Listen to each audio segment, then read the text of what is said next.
प्रेषितांची कृत्ये या पुस्तकातून घेतलेले वाचन. तेव्हा त्रोवसापासून हाकारून आम्ही नीट समथ्राकेस गेलो आणि दुसऱ्या दिवशी नियापुलिस गेलो. तेथून फिलिपस गेलो. ते मासेदोनियाचे ह्या भागातले पहिलेच नगर असून तेथे रोमन लोकांची वसाहत आहे. त्या नगरात आम्ही काही दिवस राहिलो. मग शब्बात दिवशी आम्ही वेशीबाहेर नदीकाठी, जेथे प्रार्थना होत असते असे आम्हाला वाटले, तेथे जाऊन बसलो आणि ज्या स्त्रिया तेथे जमल्या होत्या त्यांच्याबरोबर बोलू लागलो. तेथे लुदिया नावाची कोणी एक स्त्री होती. ती थुतीरा नगराची असून जांभळी वस्त्रे विकीत असे. ती देवाची भक्ती करणारी होती. तिने आमचे भाषण ऐकले. तिचे अंतकरण प्रभूने असे प्रफुल्लित केले की पौलाच्या सांगण्याकडे तिने लक्ष दिले.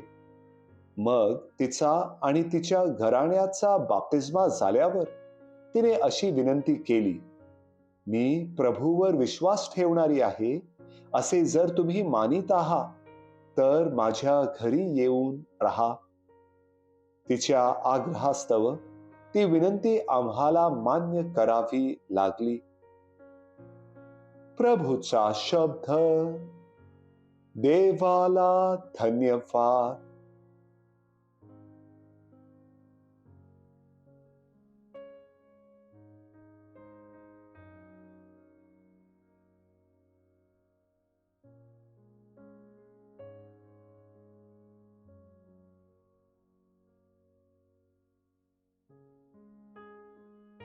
योहान लिखित पवित्र शुभवर्तमानातून घेतलेले वाचन. येशू आपल्या शिष्यांस म्हणाला, जो पित्यापासून निघतो, ज्याला मी पित्यापासून तुम्हाकडे पाठवीन, तो कैवारी म्हणजे सत्याचा आत्मा येईल.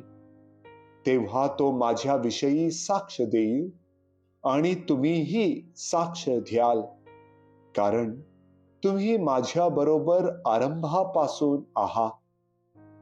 तुम्ही अडखळविले जाऊ नये म्हणून मी तुम्हाला ह्या गोष्टी सांगून ठेवल्या आहेत. ते तुम्हाला सभा बहिष्कृत करतील. इतकेच काय, पण तुमचा जीव घेणाऱ्या प्रत्येकाला आपण देवाला सेवा सादर करीत आहोत असे वाटेल, अशी वेळ येत आहे. त्यांनी पित्याला आणि मलाही ओळखले नसल्यामुळे ते असे करतील. मी तुम्हाला ह्या गोष्टी अशासाठी सांगून ठेवल्या आहेत की त्या घडण्याची वेळ आली, म्हणजे त्या मी तुम्हाला सांगितल्या होत्या ह्याची तुम्हास आठवण व्हावी. प्रभूचे शुभ वर्तमान. हे प्रभू येशू ख्रिस्ता, तुझी स्तुती असो.